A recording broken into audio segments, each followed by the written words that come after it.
Assalamualaikum warahmatullahi wabarakatuh. Pada video ini, Bapak akan menyampaikan materi pembelajaran tentang sistem pernapasan pada manusia. Seperti yang kalian ketahui, bernapas merupakan salah satu ciri dari makhluk hidup. Manusia dan hewan perlu menghirup oksigen atau O2 guna membantu proses metabolisme di dalam tubuh. Sedangkan tumbuhan perlu menghirup gas karbon dioksida untuk melakukan proses fotosintesis.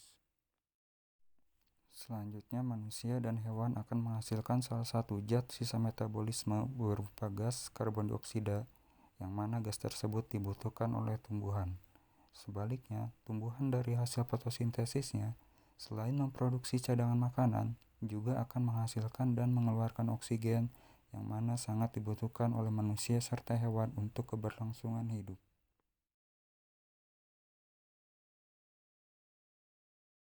Selanjutnya kita masuk ke submateri, yaitu tentang organ-organ pada sistem pernapasan manusia.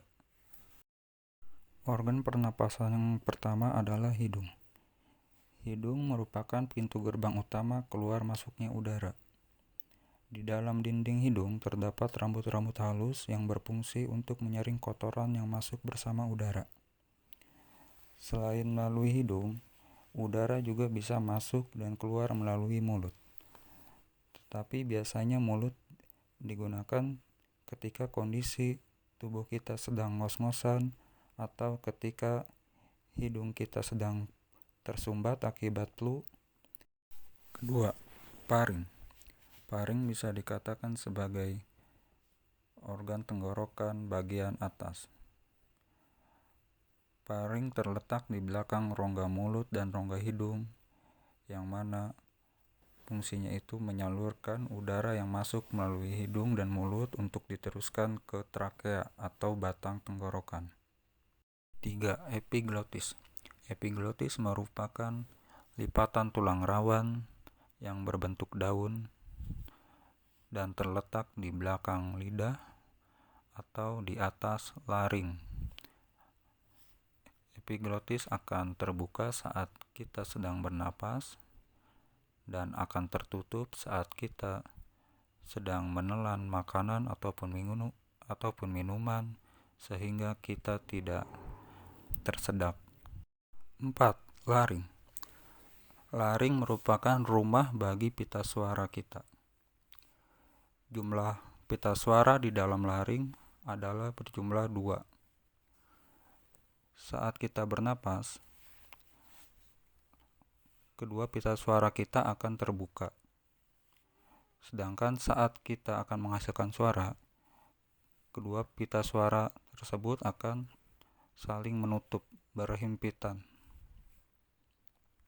Yang mana udara yang mengalir di antara dua pita suara yang saling berhimpitan tersebut nantinya akan menghasilkan getaran. Nah, getaran inilah yang akan menghasilkan suara.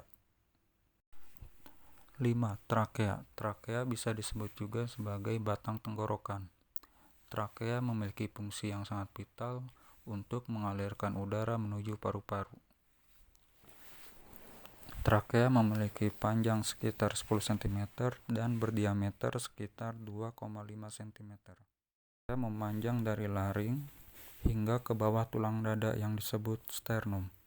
Di bawah sternum, trakea terbelah menjadi 2 tabung kecil, yang mana tabung kecil tersebut disebut dengan bronkus. Masing-masing sisi paru-paru terdapat 1 bronkus. 6.